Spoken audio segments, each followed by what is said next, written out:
नाज़रीन अस्सलाम वालेकुम। नाज़रीन, जैसा कि आप सुन चुके हैं और टेलीविज़न की ख़बरों से देख चुके हैं कि सुप्रीम कोर्ट ऑफ पाकिस्तान ने हुकूमत के रेफरेंस में प्राइम मिनिस्टर ऑफ पाकिस्तान का जो रेफरेंस था, जो प्रेसिडेंशियल रेफरेंस था सेनेट के इलेक्शन के हवाले से, जिसमें सुप्रीम कोर्ट ऑफ पाकिस्तान ने अपने फैसले को महफूज रखा था, सुप्रीम कोर्ट ने आज वो फैसला सुना दिया। सुप्रीम कोर्ट के फैसले से ये बात तो क्लियर हो गई, वाज़ेह हो गई कि सेनेट के इलेक्शन आइन के तहत होंगे और वो इलेक्शन एक 2017 के तहत नहीं होंगे, और यूं हुकूमत ने जो ऑर्डिनेंस निकाला था वो नल एंड वॉइड हो गया, वो ऑर्डिनेंस ख़त्म हो गया। लेकिन इसके आगे कोई सिचुएशन क्लियर नहीं है, क्योंकि इसके आगे जब आप देखते हैं तो सुप्रीम कोर्ट ने ये भी लिख दिया कि सीक्रेसी बैलेट की एब्सोल्यूट नहीं है, और उन्होंने ये कहा कि नियाज़ अहमद वर्सेस अजीज़ुद्दीन एंड अदर्स के केस में बहुत पहले सुप्रीम कोर्ट के फैसला कर चुकी है कि अगर ज़रूरत हो तो ये सीक्रेसी जो है इसे एग्जामिन किया जा सकता है, अगर इसकी प्रैक्टिकल ज़रूरत हो। कोई एब्सोल्यूट सीक्रेसी नहीं है जिसको हमेशा के लिए महफूज किया जाए। साथ ही सुप्रीम कोर्ट ऑफ पाकिस्तान ने इलेक्शन कमीशन ऑफ पाकिस्तान के कंधों पे ये जिम्मेदारी डाल दी है कि इलेक्शन कमीशन ऑफ पाकिस्तान की आइनी और कानूनी उसकी ज़िम्मेदारी है कि इलेक्शन जो हैं वो बिल्कुल ही साफ शफाफ तरीके से हों और उसमें किसी किस्म की मैल प्रैक्टिसेस और करप्शन ना हो। अब ये बहुत एक अहम, ये कोई सुप्रीम कोर्ट की एडवाइस नहीं है, रिकमेंडेशन नहीं है, बल्कि ये सुप्रीम कोर्ट के अहकामात हैं, ये सुप्रीम कोर्ट का ऑर्डर है। और इलेक्शन कमीशन ऑफ पाकिस्तान के लिए बहुत मीनिंगफुल इसलिए है कि अब से सिर्फ चंद दिन पहले सियालकोट डस्का में NA-75 के ज़िमनी इंतखाबात पे इलेक्शन कमीशन ऑफ पाकिस्तान ने जिस तरह का एक बहुत ही बोल्ड कहते हैं आउट ऑफ बॉक्स किस्म का डिसीजन किया, जिसमें कि इलेक्शन कमीशन ऑफ पाकिस्तान के पास कोई ऐसी कन्विंसिंग एविडेंस नहीं थी कि पूरे ही हल्के में रिगिंग हुई है, लेकिन उसके बाद उन्होंने कहा कि सर्कमस्टेंसेस को देख के इलेक्शन कमीशन ऑफ पाकिस्तान ने ये असेसमेंट की कि इस पूरे हल्के में ही इलेक्शन का माहौल ठीक नहीं था, और इस असेसमेंट पे और इस जजमेंट पे उस इलेक्शन को नल एंड वॉइड करार के 18 मार्च को दोबारा इलेक्शन करवाने का हुक्म दिया। अब ये सवाल होता है, जिसके हवाले से मैंने आपसे चंद घंटे पहले ट्वीट भी किया, कि अब इलेक्शन कमीशन ऑफ पाकिस्तान के कंधों पर बहुत ही बड़ी एक तारीखी जिम्मेदारी आ गई है, जब सुप्रीम कोर्ट ने हुक्म दिया है कि हर मुमकिन इलेक्शन कमीशन ने ये इंश्योर करना है कि करप्ट प्रैक्टिसेस ना हो। और ये हकीकत है कि सेनेट के इलेक्शन 1990 की दिहाई के बाद जो भी हुए वो गंदे थे, वो करप्ट थे, और उसमें क्रिमिनल और क्राइम का जो पैसा, यानी जाहिर है कि जो पैसा करोड़ों की तादाद में लोगों को बैग्स में भर के दिया जाता है, वो ना तो टैक्स्ड है, वो पैसा है जो टैक्सेशन सिस्टम से गुजर के नहीं आया, बैंकिंग सिस्टम से गुजर के नहीं आया, वो या तो ड्रग मनी है या क्राइम प्रोसीड्स है। तो पाकिस्तान में अगर सेनेट का इलेक्शन ड्रग मनी पे, मंशियात के पैसे पे और जुर्म के पैसे पे और नॉन बैंकिंग सिस्टम के हाथ से निकला हुआ जो पैसा है वो इस्तेमाल किया गया है तारीखी तौर पे, तो अब इलेक्शन कमीशन ऑफ पाकिस्तान के कंधों पे बहुत बड़ी एक जिम्मेदारी है। किस तरह से ECP इस जिम्मेदारी से निब्रो आजमा होगा, कैसे अपनी इस जिम्मेदारी को हैंडल करेगा, ये एक बहुत बड़ा बर्निंग क्वेश्चन है। ताहम इसी एक सुप्रीम कोर्ट के फैसले को अगर आप दोनों हुकूमत और अपोजिशन के लेंस से देखें तो ये समझ ही नहीं आता कि एक ही फैसले के ऊपर हुकूमत और अपोजिशन तबसरा कर रहे हैं। ये दो मुख्तलिफ फैसले हैं, दो मुख्तलिफ तहरीर है जिसको पढ़ रहा है। सबसे पहले मैं आपको पाकिस्तान के एक्स लॉ मिनिस्टर और PTI के प्राइम मिनिस्टर के जो एडवाइज़र हैं जनाब बाबर एवान साहब, डॉक्टर बाबर एवान, उनका क्या तबसरा है सुप्रीम कोर्ट के इस फैसले के हवाले से, वो मैं आपको सुनाता हूँ। जो सीक्रेसी ऑफ बैलेट है वो उन्होंने उसको डिपार्चर उससे किया और लिफ्ट किया है उसको। ऑनेस्टली इलेक्शन हो, फिर वो फेयरली इलेक्शन में हिस्सा लें। फेयरनेस का तकाजा ये है कि जिस पार्टी का टिकट है उसके साथ वफा की जाए। ये एक फैसला कुन मरहला है पाकिस्तान की तारीख में इलेक्शन फेयर होने के लिए। सारा इख्तियार बेसिकली अब एक लफ्ज़ में चला गया 218 के इलेक्शन ऑर्गेनाइज और conduct election commission of Pakistan ने करना है। अगर डॉक्टर बाबर एवान इसकी ये तशरीह फरमा रहे हैं तो दूसरी तरफ से लतीफ़ खोसा साहब जो बड़े प्रोमिनेंट कॉन्स्टिट्यूशनल एक्सपर्ट हैं, पाकिस्तान पीपल्स पार्टी के रहनुमा हैं, मिनिस्टर रह चुके हैं, गवर्नर रह चुके हैं पंजाब के, वो इसकी क्या तशरीह करते हैं, वो क्या जवाब देते हैं, दूसरी तरफ से वो भी सुन लें। मैं समझता हूँ कि ये हुकूमत को सरे से रेफरेंस करना ही नहीं चाहिए था। उनका ऑर्डिनेंस जो उन्होंने जारी किया था वो कलअदम हो गया है। आइन की तरमीम की जाएगी, इस पर ना ऑर्डिनेंस जो है मुतासर हो सकता है, ना ऑर्डिनरी कानून साजी इसके ज़रिए से जो है वो मुतय्यन कर सकती है खुफिया राय दही को। तो वो तो हमेशा ही ऐसे कहते हैं कि हुकूमती मौक़िफ़ की तायीद हो गई है, वो कोई नई बात नहीं है। उनके सारे माशाल्लाह मुशीर और वज़ीर जो है वो शुरू हो जाएंगे, एक फ़ैसला उनके ख़िलाफ़ आता है तब भी वो शुरू हो जाएंगे ताकि वो कन्फ्यूजन क्रिएट करें। तो ये प्रोपेगेंडा मशीनरी, इसका तो मैं जवाब दे नहीं सकता हूँ। जैसा कि मैंने आपको कहा था कि हुकूमत और अपोजिशन की तशरीह सुने तो लगता ही नहीं कि एक फैसले के बारे में बात हो रही है, लेकिन फवाद चौधरी साहब ने इस हवाले से किस किस्म की तशरीह की है और क्या मतलब और नतीजा अखज़ किया है वो भी सुन लें। सुप्रीम कोर्ट का फैसला क्या है, जो सीक्रेसी ऑफ बैलेट है उसको उन्होंने कहा कि पॉलिटिकल पार्टीज के लिए तो ये बैलेट खुफिया रहेगा, लेकिन इलेक्शन कमीशन के लिए खुफिया नहीं होगा। अगर हॉर्स ट्रेडिंग के इल्ज़ाम आते हैं, अगर वोट बेचने के इल्ज़ाम आते हैं तो इलेक्शन कमीशन इंक्वायरी कर सके। हतमी फैसला इलेक्शन कमीशन ने करना है, लेकिन सुप्रीम कोर्ट की एडवाइस जो है वो बड़ी वाज़े है। वो ये है कि वोट जो भी डालेगा वो आइडेंटिफाइबल होगा, उसको पता चलाया जा सकेगा कि उसने वोट किसको डाला है। और यही वो असूल है जिसके ऊपर वज़ीर-ए-आज़म इमरान खान ने और काबीना ने ये रेफरेंस सुप्रीम कोर्ट को भेजा था। इसी इस्लाह के लिए जो है हम आ। अब नाज़रीन, इसके जवाब में अगर मोहतरमा मरियम नवाज़ साहिबा का ट्वीट पढ़ें तो ऐसा लगता है कि चूँकि फवाद चौधरी साहब मिनिस्टर हैं साइंस एंड टेक्नोलॉजी के, तो मरियम नवाज़ साहिबा का ट्वीट ये कहता है कि एक बार फिर साबित हो गया कि आइन वोट चोरों की चालबाजियों, बदनीयती पे मबनी रेफरेंसों और साजिशी ऑर्डिनेंसों से बहुत बालातर है। अब खंबे नोचती खसियानी बिलियाँ टेक्नोलॉजी का वाबिला कर रही हैं। याद रखो कि कोई RTS और डस्का धुंध टेक्नोलॉजी अब नहीं चलेगी। वोट की ताकत से डरते क्यों हो। ये तो है कहना मोहतरमा मरियम नवाज़ साहिबा का। खासा दिलचस्प ये मोमेंट है। यहीं से बात शुरू करते हैं कि हुआ क्या है, इसकी अहमियत क्या है। मुझे स्टूडियोज़ में ज्वाइन कर रहे हैं सेनेटर वलीद इकबाल साहब, पाकिस्तान तहरीक इंसाफ के लीडर भी हैं, ख़ुद वकील भी हैं, बहुत ही एक पेडिग्री है, बहुत ही पढ़े लिखे इंटेलेक्चुअल उनका एक बैकग्राउंड है। देखते हैं आज हमें क्या समझाते हैं, सुप्रीम कोर्ट इलेक्शन की ये क्या तशरीह करते हैं।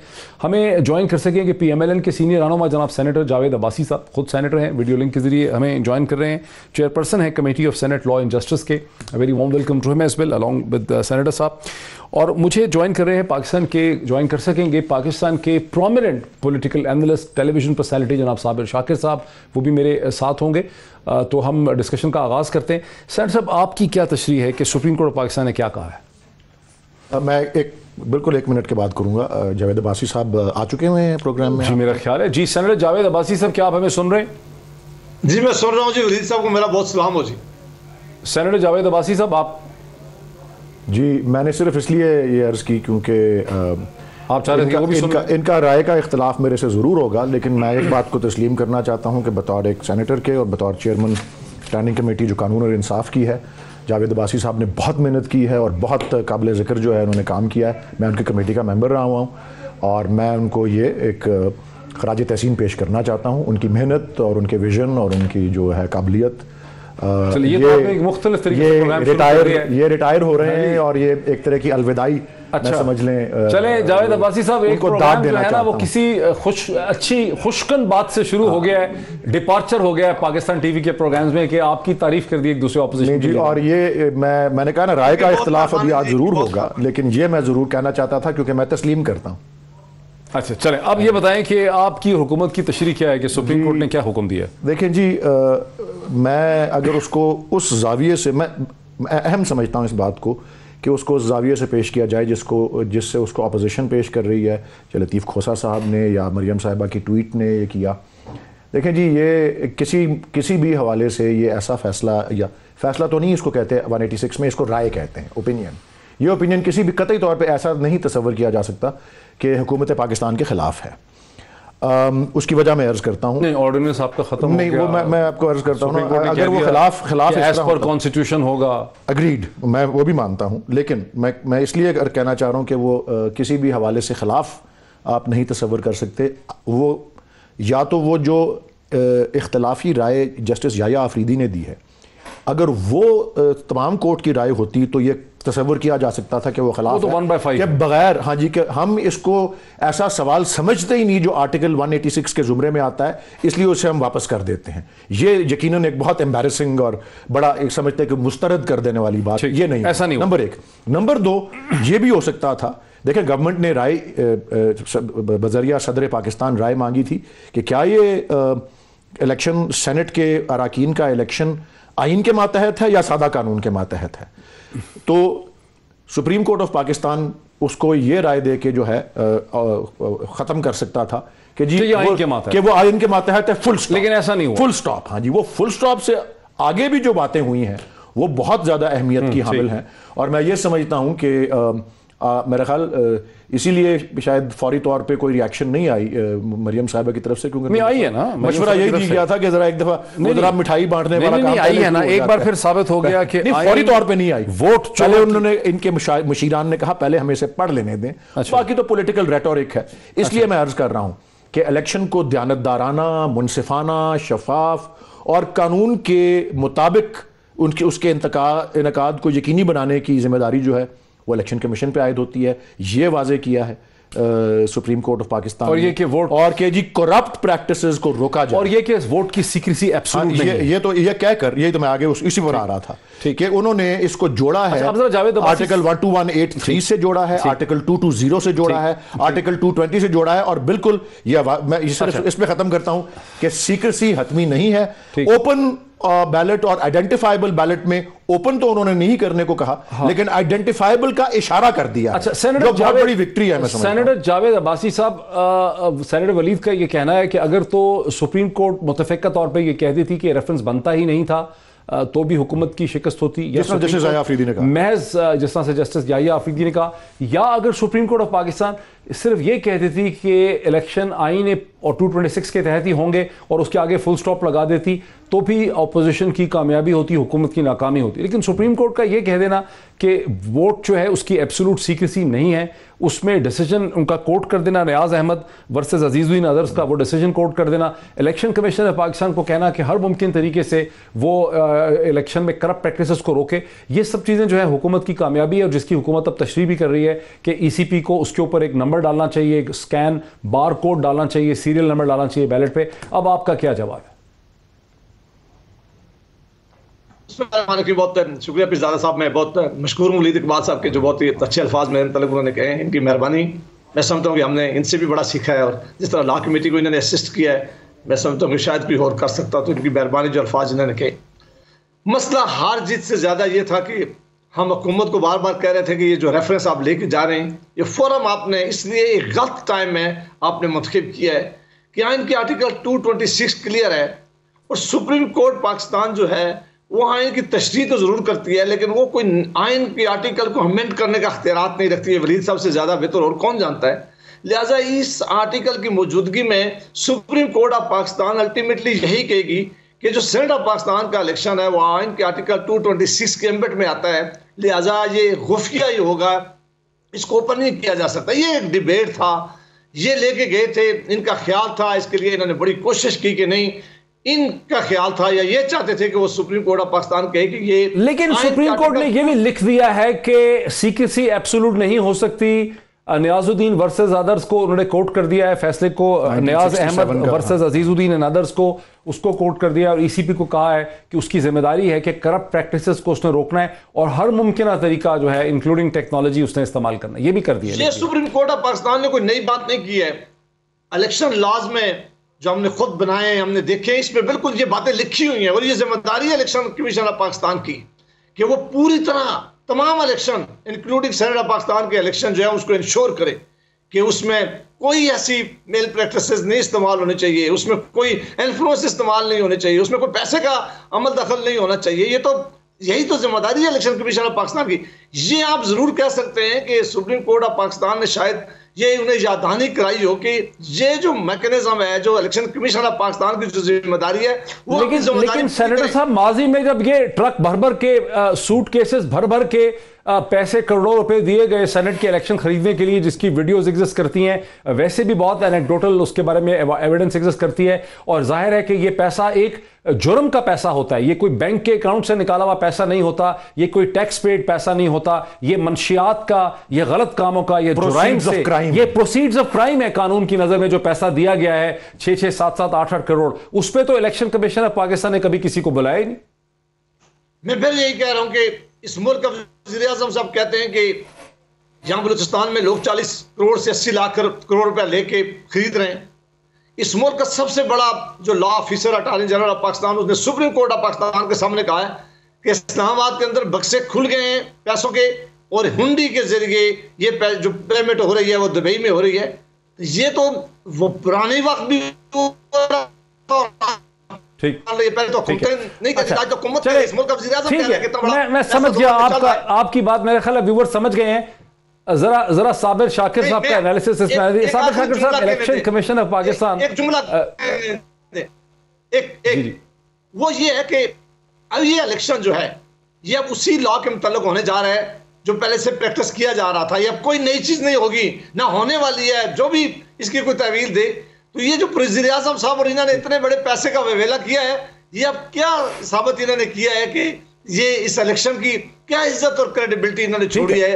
वो तो इलेक्शन तो साबिर शाकिर साहब से कह रहे हैं कि पैसे। साबिर शाकिर साहब, नेट हासिल जमा क्या है? और इलेक्शन कमीशन ऑफ पाकिस्तान जिसने चंद दिन पहले एक बड़ा ही जुर्रतमंदाना और दबंग फैसला किया, एक असेसमेंट की, एक जजमेंट की कि डस्का का सारे इलेक्शन को कैंसिल कर देना चाहिए, क्योंकि उन्होंने अंदाजा लगाया, असेसमेंट की, कोई डायरेक्ट एविडेंस नहीं थी, कॉन्फर्मेटिव एविडेंस नहीं थी। अब सेनेट के इलेक्शन में भी बड़ी एविडेंस एग्जिस्ट करती है, और जो सुप्रीम कोर्ट ने कहा है इसमें अब ये इलेक्शन कमीशन ऑफ पाकिस्तान के कंधों पर किस किस्म का जिम्मेदारी या प्रेशर पड़ गया?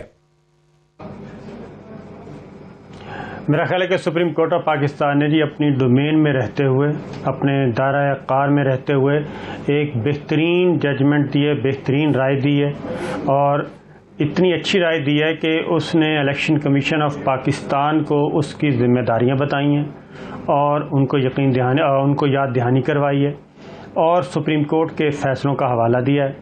आर्टिकल 2183 सब आर्टिकल 3 के तहत 2-3 आर्टिकल्स का जिक्र किया है, और तीनों के तीनों मुताल्लिक हैं इलेक्शन कमीशन ऑफ पाकिस्तान, उसकी अथॉरिटी और इलेक्शन के साफ, शफाफ, गैर जानिबदार और करप्शन फ्री होने से मुताल्लिक। और मामला भी यही था सुप्रीम कोर्ट के सामने। सदारती रेफरेंस क्यों गया था? सदारती रेफरेंस इसलिए गया था कि 2018 में यहाँ पे नीलामियाँ हुई वोटों की, सरेआम उसकी वीडियोज़ आ गई, पैसे पकड़े गए, वोट ख़रीदे गए, वोट बेचे गए। वही ये काम अब भी ये गवर्नमेंट कह रही थी कि हमारे पास इत्तलात हैं, और आज की जो खबरें हैं वो भी ये हैं। और उसकी वजह यह है कि पीपल्स पार्टी कह रही है कि उनके उम्मीदवार अच्छा रिजल्ट लेके आएंगे, तहरीक इंसाफ कह रही है हमारे बंदे अगवा हो गए हैं। और उसका मतलब क्या? उसका मतलब ये है कि मुतनासिब नुमाइंदगी जिस पार्टी का जितना हक है वो बरकरार नहीं रह सकेगा और ख़रीदो फरोख्त होगी। अब सुप्रीम कोर्ट ने क्या राय दी है? आर्टिकल 2183 का बार बार उन्होंने जिक्र किया। आर्टिकल 2183 क्या कहता है? आर्टिकल 2183 ये कहता है कि इलेक्शन कमीशन का ये फ़र्ज़ है कि वो इंतखाब का इंतज़ाम करे और इसे मुनक़िद कराए और ऐसे इंतज़ामात करे जो इस अमर के इत्मीनान के लिए ज़रूरी हों कि इंतखाबात ईमानदारी के साथ, हक़ के साथ, इंसाफ के साथ और कानून के मुताबिक मुनक़िद हों और बदउनवानियों का सद्देबाब हो सके। अब इसमें जब हम कहते हैं फेयरली, जस्टली, तो ऑनेस्टली, तो अगर पाकिस्तान तहरीक इंसाफ की डॉक्टर साहब 3 सीटें बन रही हैं, अगर वो ले लेती है 5 सीटें, तो इसका मतलब जी बिल्कुल बदउनवानियों का सत्तेबाब। यस, वही मैं कह रहा हूं कि अगर पीटीआई 3 सीटें बनती हैं, ले लेती है, कहती है कि लोगों का ज़मीर का फैसला होगा। सीक्रेट बैलेट मदद करता है कि जब लोग वोट डालते हैं तो अपना ज़मीर उनका उस मौके पे जागता है और वो अपना ज़मीर जागता है। वो कहते हैं ज़मीर बिकता नहीं है। हम तो ये महसूस कर रहे हैं, हमें तो नजर ये आ रहा है कि हमने तो वीडियोस देखी है कि ज़मीर बिकता है। वो कहते हैं नहीं, ज़मीर जागता है। तो अब इस पे फिर क्या करेंगे? नहीं, ज़मीर जागने के लिए भी तो वो पैसे लगाते हैं ना। वो कहते हैं ना, मैंने नोट लिखा मेरा मूड बने, तो वो सिचुएशन है। तो सुप्रीम कोर्ट ऑफ पाकिस्तान जो ये कह रही है, जी हाँ, सुप्रीम कोर्ट ऑफ पाकिस्तान जो ये बात कह रही है, सुप्रीम कोर्ट ने कहा है कि इलेक्शन कमीशन ऑफ पाकिस्तान का काम सिर्फ पोलिंग करवाना और नतीजा अनाउंस करना नहीं है। जो सुप्रीम कोर्ट ने जिस फैसले का हवाला दिया है उसमें सुप्रीम कोर्ट ऑफ पाकिस्तान ने कहा है कि इलेक्शन कमीशन का काम वो नॉमिनेशन से लेके बैलेट पेपर की इशाअत, नतायज और उसके बाद तक जिम्मेदारी बरकरार रहती है। और फिर पहले था सिर्फ करप्शन प्रैक्टिसेस की रोकथाम तक, लेकिन इस दफ़ा एक और इजाफा किया है और वो है टेक्नोलॉजी का इस्तेमाल, कि इलेक्शन कमीशन ऑफ पाकिस्तान जदीद टेक्नोलॉजी का इस्तेमाल भी कर सकती है और तमाम वफाकी और सूबाई महकमे, जो कि आइन के तहत भी तमाम सूबाई और वफाकी महकमे इलेक्शन कमीशन ऑफ पाकिस्तान के ताबे होते हैं इलेक्शन के इनकाद के लिए। तो सुप्रीम कोर्ट ने वो भी ऑर्डर कर दिया, वो भी याद दहानी करवा दी। इसीलिए अगर ये इतना ही आसान होता कि जी आर्टिकल 220 है, आर्टिकल 222 है, 218(3) है, ये तीनों आर्टिकल मेरे सामने पड़े हैं और तीनों आर्टिकल बिल्कुल 220 जो है वो भी ये कहता है कि विफाक और सूबों के तमाम हुकूमती इदारे आर्टिकल 218(3) में तफवीज़ करदा अमूर की निजामदही में इलेक्शन कमीशन ऑफ पाकिस्तान की मुआवनत करने के पाबंद होंगे। अब इसमें जब आप टेक्नोलॉजी की जब इस्तेमाल करने की बात करते हैं तो ये बात हियरिंग के दौरान भी हुई है कि जनाब आपके पास क्या तरीक़ाकार है। तो सिंपल सी बात है, अगर कोई जमात अपने वोटों से ज़्यादा सेनेट की नशिस्तें हासिल करती है, खा वो किसी भी तरीके से हो, इसका मतलब है अनफेयर मीन्स तो यूज़ हुए, दयानतदारी और ऑनेस्टली और जस्टली वो तो बरकरार ना रह सकी। तो लिहाजा फिर अगली बात जो कही है सिक्रेसी वाली बात, कि एब्सोल्यूट सिक्रेसी नहीं होती। तो सिक्रेसी होती है सिर्फ पोलिंग की हद तक। रियासत से कोई चीज़ छुपी नहीं रह सकती, रियासती इदारों से कोई चीज़ छुपाई नहीं जा सकती। तो उसका फिर अगेन अगला मैकेनिज्म तय करना है। इसीलिए election commission of Pakistan sir जोड़ के बैठा है कि हमने अब क्या करना है। अगर ये इतना ही आसान सुप्रीम कोर्ट की राय होती मेरे साथ मुझे साबिर शाकिर साहब एक ब्रेक लेने दीजिए। बड़ा आपने क्लियर एनालिसिस किया, मुझे एक ब्रेक लेने दीजिए। मैं खुद भी यही सोचता हूँ नाजरीन के इलेक्शन कमीशन ऑफ पाकिस्तान के लिए बहुत ही बड़ा अब ये चैलेंज खड़ा हो गया है, बहुत ही दिलचस्प चैलेंज खड़ा हो गया। दिलचस्प इसलिए भी है कि इसी इलेक्शन कमीशन ऑफ पाकिस्तान ने चंद दिन पहले डस्का यानी 75 के इलेक्शन में जो वहाँ की डिफरेंट डिस्पेरेट मुख्तलिफ किस्म की एविडेंसेस थी कि फायरिंग होती रही है, बाकी हल्के में कम परसेंटेज वोटिंग डली है, उसकी बेसिस पे एक नतीजा अखज़ किया, असेसमेंट की। कोई डायरेक्ट एविडेंस नहीं थी कि पूरे हल्के में रिगिंग हुई है, लेकिन नतीजा अखज़ किया कि माहौल ठीक नहीं था, देयरफॉर उसमें रिगिंग हुई है, देयरफॉर वहाँ पर नए सिरे से इलेक्शन होना चाहिए। और यहाँ पर दूसरी तरफ आम आदमी को देखने में, जैसे कि साबिर शाकिर साहब ने एक्सप्लेन किया, यही नजर आता है कि अगर एक पार्टी के वोट 3 बनते हैं, सीटें 3 बनती हैं, वो 5 या 6 ले ले तो इसका मतलब है कि करप्शन हुई है। अब इलेक्शन कमीशन ऑफ पाकिस्तान क्या ये कह के अपने आप को पीछे छुपाएगा कि लोगों का ज़मीर जाग गया, या election commission of Pakistan technology का कोई ऐसा तरीका यूज करेगा कि वो करप्शन ना हो सके? यहां पर क्राइम प्रोसीड्स, जुर्म का पैसा, मंशियात का पैसा, अनटैक्स पैसा, नॉन बैंकिंग सिस्टम से गुजरा हुआ पैसा इस्तेमाल करके पाकिस्तान के सेनेट को खरीदा ना जा सके, क्या कैसे करेगा इलेक्शन कमीशन ऑफ पाकिस्तान की? ये सवाल है, इसमें मजीद बात करते हैं एक ब्रेक के बाद। नाज़रीन वेलकम बैक। नाज़रीन, सेनेट के इलेक्शन से सुप्रीम कोर्ट ऑफ पाकिस्तान के फैसले के हवाले से आपने वक्फे से पहले हमारी बहस आपने सुनी। अब सेनेट के जो इलेक्शन 2 दिन में होने वाले हैं, उस इलेक्शन में गालिबन सबसे अहम जो इलेक्शन होना है सेनेट के इलेक्शन में, वो इस्लामाबाद में यूसुफ रज़ा गिलानी साहब का इलेक्शन होना है, जहां पीडीएम की तमाम जमातों के पास मिला के 159 वोट हैं और उनको चाहिए 171, और हुकूमत के पास कोई 178 या 179 या 180 के करीब हैं। लेकिन अपोजिशन मसलसल के कह रही है कि यूसुफ रज़ा गिलानी साहब वहाँ से जीतेंगे। यूसुफ रज़ा गिलानी साहब खुद भी बड़े कॉन्फिडेंट हैं और अज़े राह मजाक उन्होंने वज़ीर-ए-आज़म इमरान खान से भी मुतालबा किया है, ये रिक्वेस्ट की है कि प्राइम मिनिस्टर इमरान खान को भी, उनकी पार्टी को भी यूसुफ रज़ा गिलानी साहब को ही वोट जो है वो देना चाहिए। एक आम फहम जो समझ आती है वो ये है कि यूसुफ रज़ा गिलानी साहब तभी जीत पाएंगे ये इलेक्शन जब सूट केसेस में से डॉलर या रुपया पैसा निकलेगा, या दुबई में ये पैसे जो हैं वो एक्सचेंज होंगे, और ज़ाहिर है जिसको मैंने कहा कि ये प्रोसीड्स ऑफ क्राइम होंगे। अब्बासी साहब, कैसे जीतेंगे यूसुफ रज़ा गिलानी साहब जब तक वोट नहीं खरीदे जाएंगे?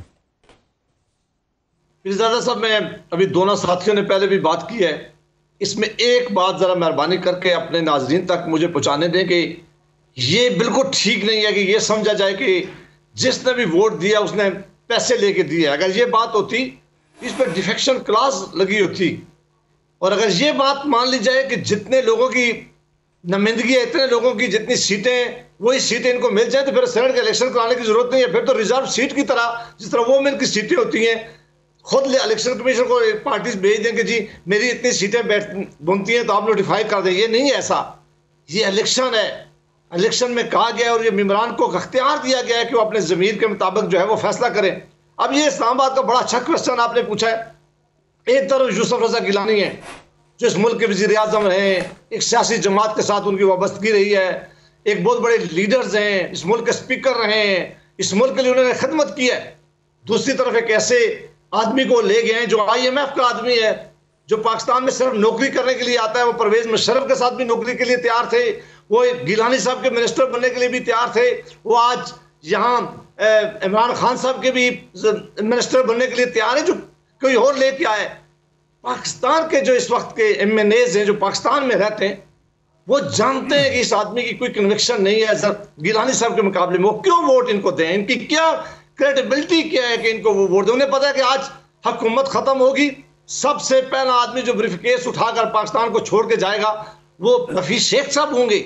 अब इन दोनों का मुवाजना करने के लिए ये बिल्कुल लेकिन सेनेटर साहब, यूसुफ रजा गिलानी साहब को प्राइम मिनिस्टर की हैसियत से आपके पार्टी ने निकाला, नवाज शरीफ साहब अदालत में गए उनके खिलाफ केस लेकर, और वो करप्शन रिलेटेड, करप्शन की प्रोसीड्स को छुपाने का केस था जिसपे यूसुफ रजा गिलानी साहब पे आपकी जमात ने और नवाज शरीफ साहब ने इल्जाम लगाया कि वो उस केस को नहीं खोल रहे। स्विस में SGS और कोटेक्ना के केस की जो क्राइम प्रोसीड्स थी, जहां पाकिस्तान कस्टम्स को चीट किया गया, टैक्स रेवेन्यू को चीट किया गया, $60 मिलियन, और वो आपको पता है कितना मशहूर केस है, और वो बिल्कुल उसके फैक्ट्स क्लियर थे। वहां पर नवाज शरीफ साहब ने एक मॉरल, इखलाकी, एथिकल पोजीशन ली यूसुफ रजा गिलानी साहब के खिलाफ। अब आप कह रहे हैं कि उनकी इतनी क्रेडिबिलिटी है, जिनको उस वक्त आपने इतना गंदा किया, अगर वो नवाज शरीफ साहब की स्टेटमेंट प्रोड्यूसर साहब के सामने हो, कहा कि जाओ छोड़ दो, निकल जाओ अपने दफ्तर से, वही यूसुफ रजा गिलानी साहब है जिनके बारे में आप कह रहे हैं कि उनकी इतनी बड़ी पॉलिटिकल कन्विक्शन है। आपने एक और चीज को बिल्कुल दूसरी चीज के साथ आके मुवाजना किया, वो आपका राइट है। सिर्फ मैं आपकी खिदमत में इतना अर्ज कर लूं कि जो MNA अगर अपनी बगैर किसी लालच के बगैर अगर वो समझता है कि मेरी वोट का हकदार यूसुफ रजा गिलानी साहब है, इसका मतलब बिल्कुल ये ना लिया जाए कि इन सारे MNAs ने पैसा लिया होगा और वो सिर्फ पैसा लेके ये वोट बेच रहे हैं या दे रहे हैं, ये बिल्कुल नहीं है। ये इस मुल्क के आईन ने उनको अख्तियार दिया हुआ है, ये इस मुल्क के कानून ने उनको अख्तियार दिया हुआ है कि वो जिसको बेहतर समझें उसके हक में वो वोट इस्तेमाल करें, और इसीलिए इस वोट को खुफिया रखा गया है कि ताकि उन MNAs के ऊपर दबाव डालकर जबरदस्ती फैसला न किया जाए। हाँ, अगर ये MNA पीपल पार्टी का या मुस्लिम लीग नून का, अच्छा, चले मैं दरमियान में एक ब्रेकिंग खबर आई है, मैं नाजरीन के साथ भी शेयर करता हूं। सेनेटर जावेद अब्बासी साहब, मैं आपके साथ भी शेयर करता हूं, बड़ी रेलेवेंट खबर आई है कि फ्रांस के साबिक सदर जनाब निकोलस सार्कोजी को अदालत में करप्शन में जेल में डाल दिया है। फ्रांस के एक्स प्रेसिडेंट निकोलस सार्कोजी को, इंटरनेशनल फिगर थे, उनको करप्शन के चार्जेस में बहुत साल से मुकदमा चल रहा था, फ्रांस की अदालत ने उन्हें जेल में डाल दिया है। ये जरा अब्बासी साहब इसको एब्जॉर्ब कर लें और हम यहीं से बात को आगे चलते हैं कि जावेद अब्बासी, सॉरी सेनेटर वलीद इकबाल साहब, क्या वजह है कि ये जो लफ्ज़ है ज़मीर और ज़मीर की आवाज़, वो पाकिस्तान की जो डिस्कोर्स है, पॉलिटिकल डिस्कोर्स, उसमें ये लफ्ज़ इतना मतनाज़े, मशकूक और गंदा हो गया है। ज़मीर का नाम सुनते ही लोगों के कह के छूट जाते हैं। ज़मीर का जैसे ही आप नाम इस्तेमाल करते हैं, बंदा जो है ना वो हंसने लग जाता है, स्माइल्स आ जाती है। कोई कहता है ना मेरे ज़मीर की आवाज़ है, तो कोई उसको सीरियसली नहीं लेता। ये तो मैं समझता हूँ लफ्ज़ कोई निकाल देना चाहिए पाकिस्तान की उर्दू लिटरेचर के अंदर से। इतने बुरे हालात हो चुके हैं, क्या वजह है? इसलिए क्योंकि सबको मिसालें इस तरह की मिलती हैं, एग्जाम्पल्स ऐसे ही मिलते हैं, वाक़यात ऐसे ही आते हैं। आपने निशानदेही की ना कि सेनेट के इलेक्शनों के बारे में, क्या तो ज़मीर का जब लफ्ज़ आता है तो उससे एसोसिएट जो चीज़ लोग करते हैं वो उसका बिकना ही है, बदकिस्मती से।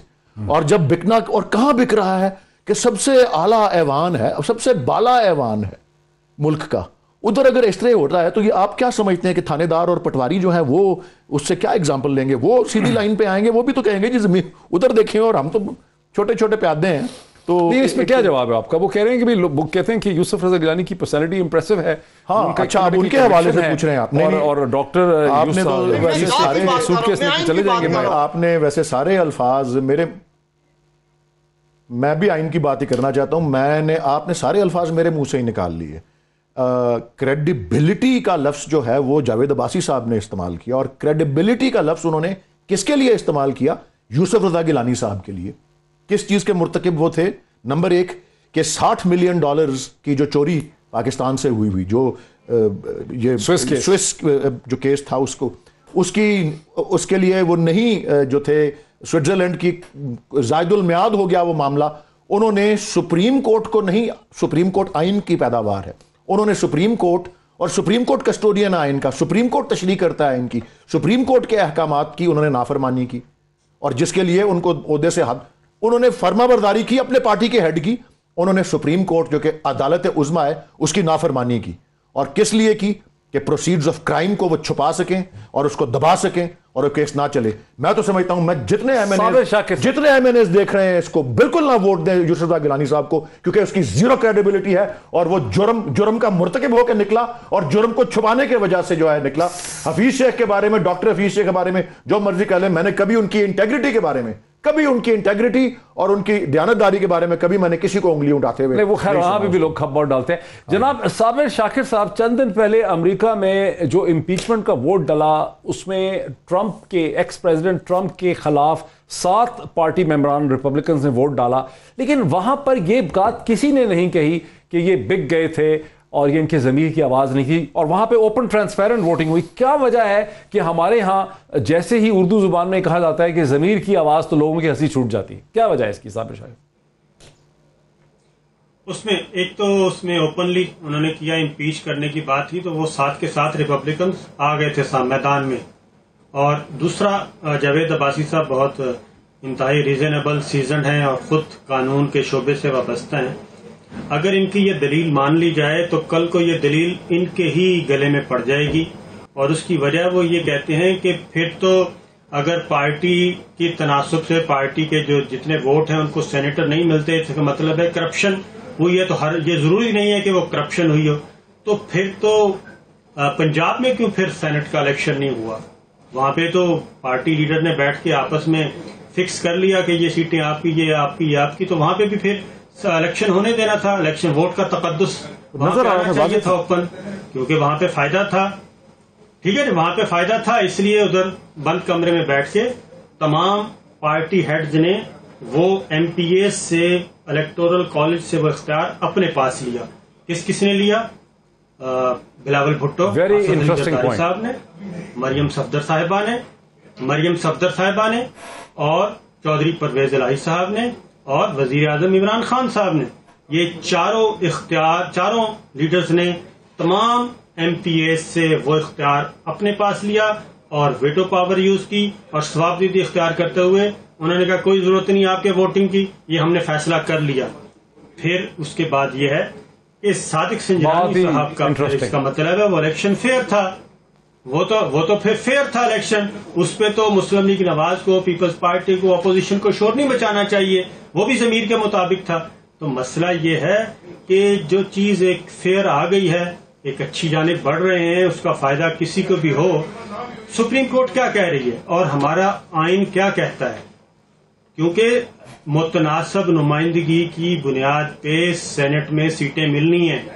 ये इलेक्टोरल कॉलेज वो नहीं है कि 1 मैन 1 वोट नहीं है पंजाब असेंबली में एमपीए का या एमएनए का या केपीके का। ये 1 मैन 1 वोट होता फिर तो ठीक था, 1 मैन 1 वोट नहीं है, ये मुतनासिब नुमाइंदगी है। फिर क्यों ग्रुप्स बनाते हैं, इलेक्टोरल क्लब बनाते हैं कि ये 49 का पंजाब की मैं बात कर रहा हूं, या केपीके में फर्ज करें 19 एमपीएस को एक सेनेटर के हवाले कर देते हैं कि ये आपका इलेक्टोरल क्लब है, तो फिर वो सारी प्रैक्टिस करने की जरूरत नहीं है। तो इसलिए जावेद अब्बासी साहब से पॉलिटिकल स्कोरिंग अपनी, हम चूंकि इस वक्त आप डॉक्टर मोहित पीरजादा साहब, आप खुद एक सीजन इंटेलेक्चुअल है, या अपने वलीद इकबाल साहब कानूनदान है, जावेद अब्बासी साहब खुद कानूनदान है, तो हमें वो बात करनी चाहिए जो रीजनेबल हो। तो फिर तो ये सारे का सारा आर्गूमेंट ही फ्लॉप हो जाएगा। फिर आइन में ये लिखने की क्या जरूरत थी कि ये जस्टली होने चाहिए, ये फेयरली होने चाहिए, ये ऑनेस्टली होने चाहिए, ये करप्शन फ्री होने चाहिए। फिर तो आइन में लिखने की जरूरत ही नहीं थी ये सारी चीजें, बस ओपन कर देते और कह देते बस जाएंगी एमपीएस एमएनएस का इख्तियार है जिसको ब्रेक लेने दीजिए। एक बात क्लियर करना चाहता हूँ, हाँ, मुझे एक ब्रेक लेने दीजिए। सेनेटर जावेद अब्बासी साहब, बहुत ही मुश्किल सवाल आपके लिए रेस कर दिया, लेकिन आपको मौका इसलिए मिल गया कि ब्रेक आ गई है।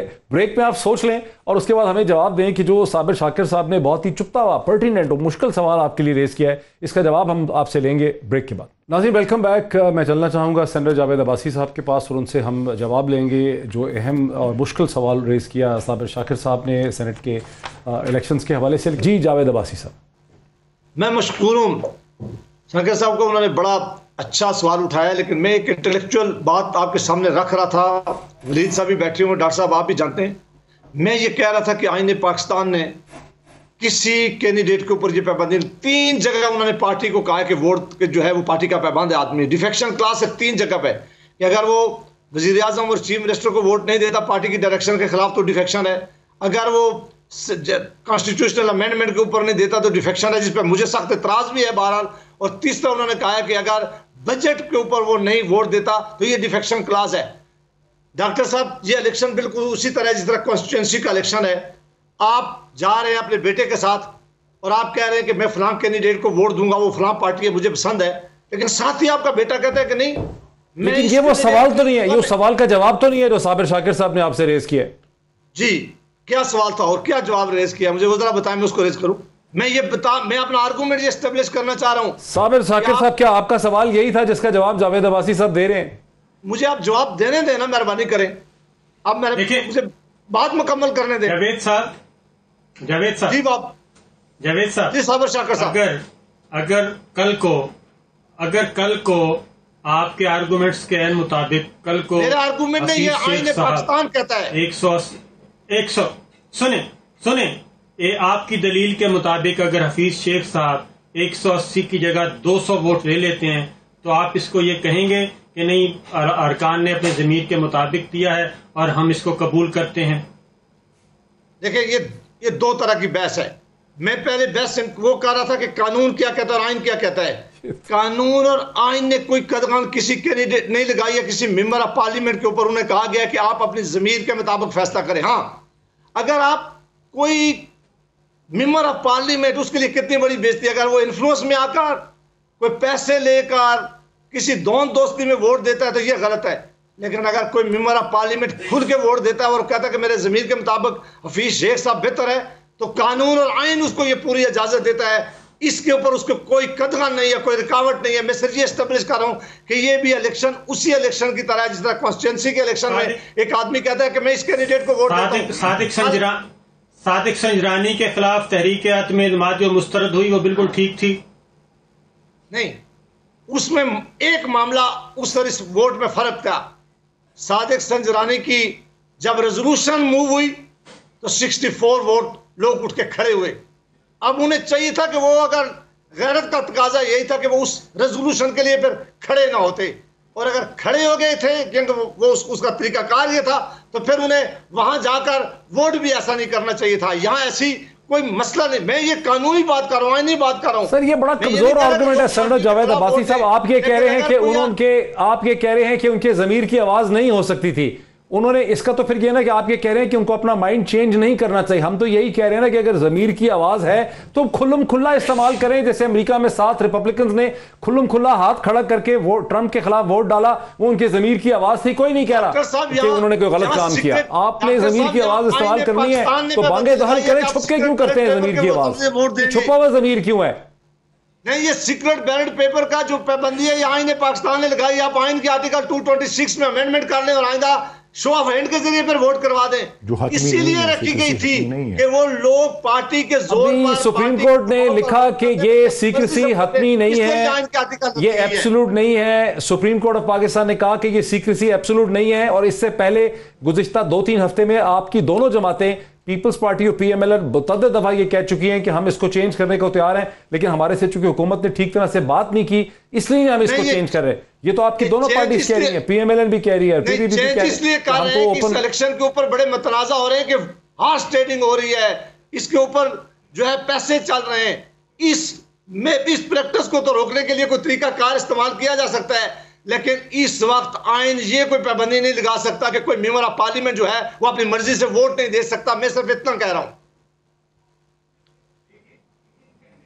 तो अच्छा, बेसिकली इस वक्त का मतलब आइन करप्शन को सपोर्ट देना था ना।